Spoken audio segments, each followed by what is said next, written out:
Hello, grade 5, and welcome to session 1 of our lesson, which is fractions. It's lesson 11. In this lesson, we are going to take the fractions, equivalent fractions, different kinds of fractions, and simplifying fractions. Then, how to compare fractions. Let's start. What is a fraction? A fraction is a part of whole, like a piece of a whole, a piece of a pizza, or a piece of a whole pie, just like these examples. Or a fraction could be also a part of a set, like a part of a group of cupcakes. What are the parts of a fraction? The number up is called the numerator, which represent the number of remaining parts or the number of colored parts.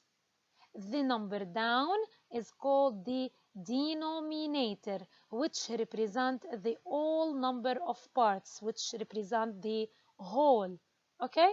Now, take an example. This part of the pizza or this piece represent 1 over 3. We read it as 1 over 3. 1 over 3 pizza is remaining. Here 2 over 5 or 2 out of 5. Here 1, 2, 3, 4, 5 over 8. Let's take an application. Now, can you write the fraction of the remaining pizza?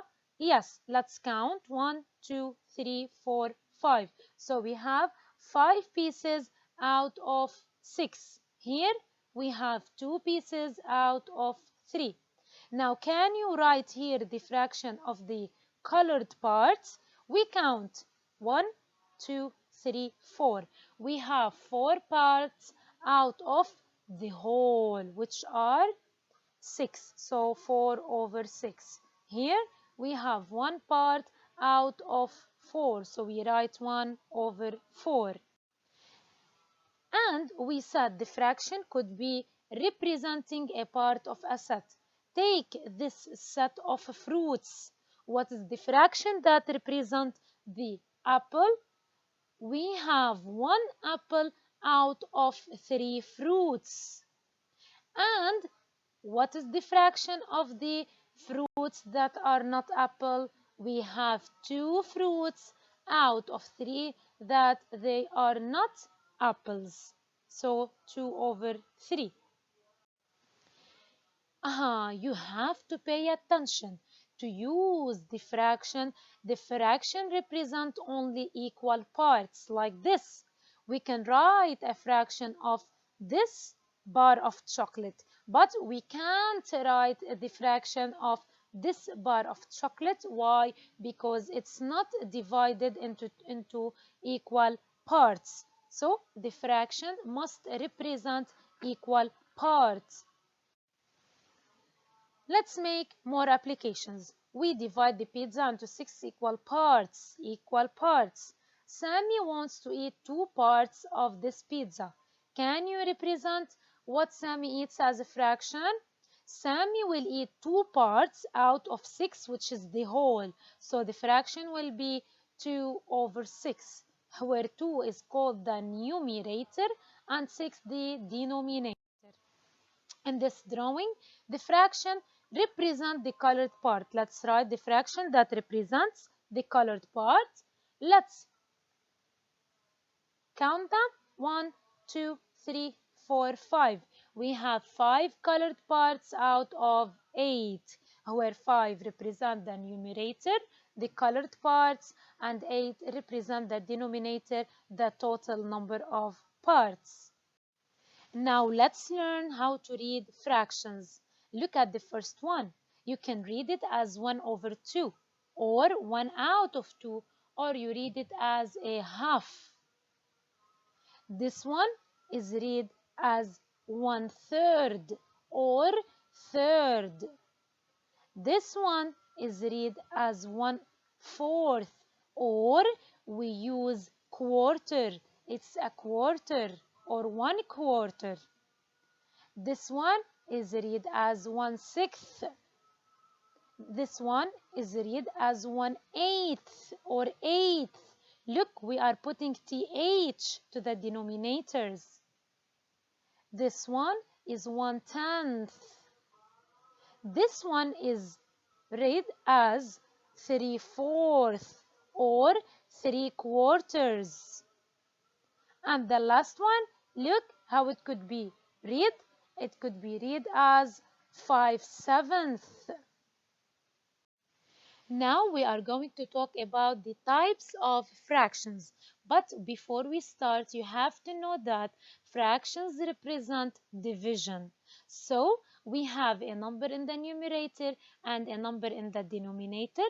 As a total, this fraction will have a value. This number line will help me to identify the value of each fraction. Look and listen very well. The first rule is, if the top number of a fraction is 0, then the value of the fraction is always 0, no matter what the bottom number is. For example, 0/2 and 0/20,000 are both just 0. I like to call these fractions zero fractions, because they equal 0.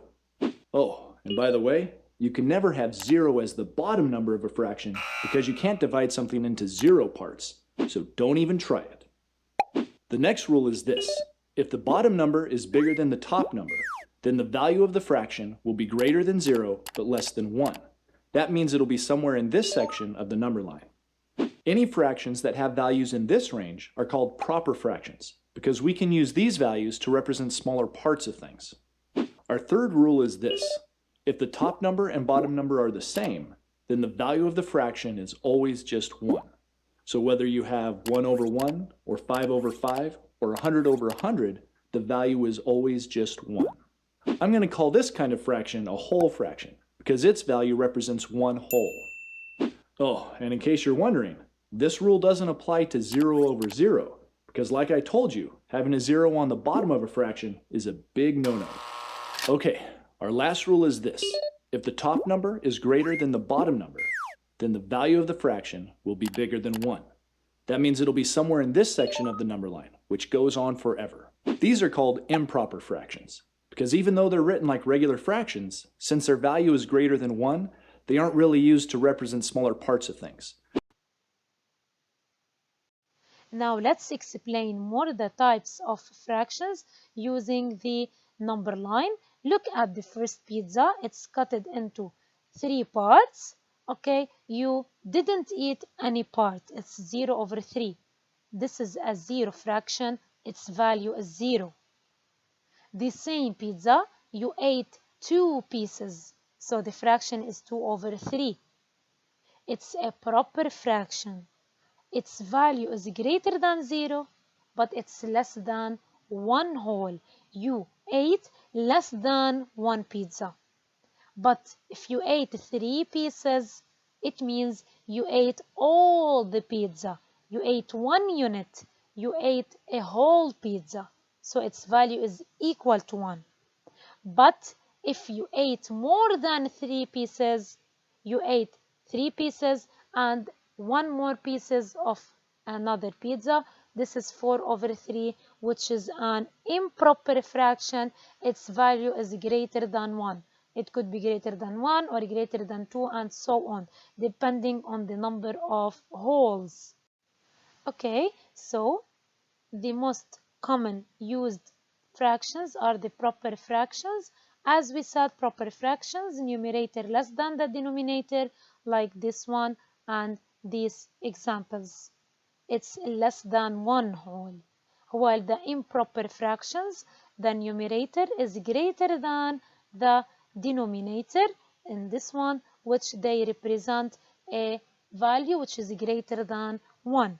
Or this one could be written in this way. You colored one rectangle and you start coloring with the next rectangle which represents 1 out of 4.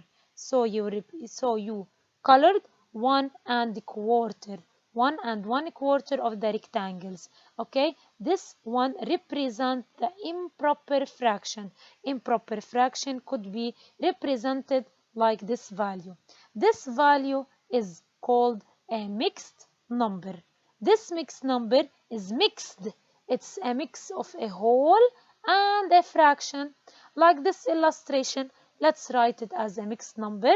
You colored 2 whole and 1 over 3. The last idea, we are going to talk about the equivalent fractions. Let's discover what are the equivalent fractions. Look here. You have 3 pizzas. Each one is divided into different number of pieces. Now, let's write the fraction of the remaining parts. This one represents half. This one represents 2 out of 4 parts. This one represents 4 out of 8 parts. But look, what do you notice? The remaining parts in each pizza, they are equal and they are all represent half of the pizza. So if you can see, half of the pizza is remained in each case, but we represented in different shapes. So we can say that half is equal to 2 over 4 is equal to 4 over 8. These fractions are equal. They are equivalent fractions. So what are the equivalent fractions? Equivalent fractions are different in shape. They have different numerators, different denominators, but they have the same value. They are equal in values. They represent same amounts. So we can say about them, they are equal fractions. They are equal fractions. Equivalent fractions are equal fractions.